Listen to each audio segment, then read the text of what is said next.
These are the really aggressive climbing asparaguses. We've got actually two types here. This climbing one, and then there's the bridal creeper variety. So the bridal creeper variety is actually one of a weed of national significance. It's really common in the southern states.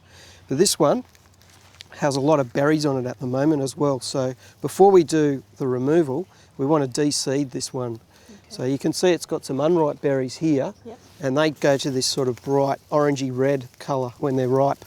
Birds spread these around a lot. It's just a really eye-catching fruit for birds to come and gather. So if we can bag those, yep. Then we're going to do the crown and cut technique to remove the base of this plant. They're really nasty, these plants. They're also really common garden plants as pot plants, so a lot of people have these in their backyards. Oh gee, it's spiky. Lucky we've got gloves on.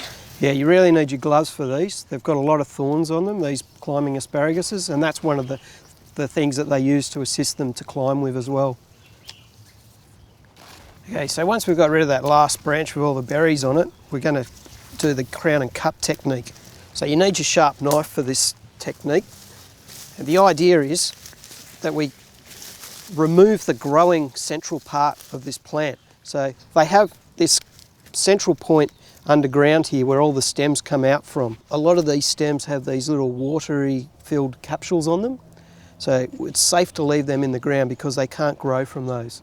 But as long as we get the central point out from where these asparaguses grow from, that will kill it. I'll show you another plant later on that has tubers where we do actually have to remove all them because they can regrow from them.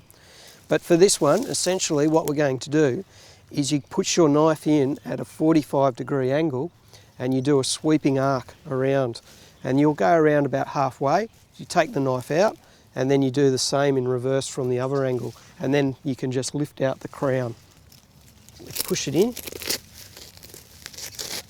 cut around, and you can hear it slicing through that thick root mass. Then we take it out.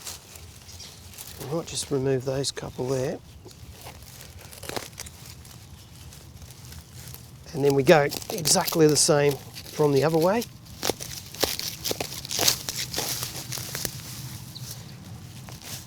And then cut that off. And there you go. That's the centre of the plant gone. You can see it's got a few of those water-filled tuber things that I was talking about before. There'll be a lot of them left in the ground, but it cannot reshoot from those. Okay. They're not for growing from. Just water, is it? Yeah. So that's the central growing part. That's gone. We bag that and we're done.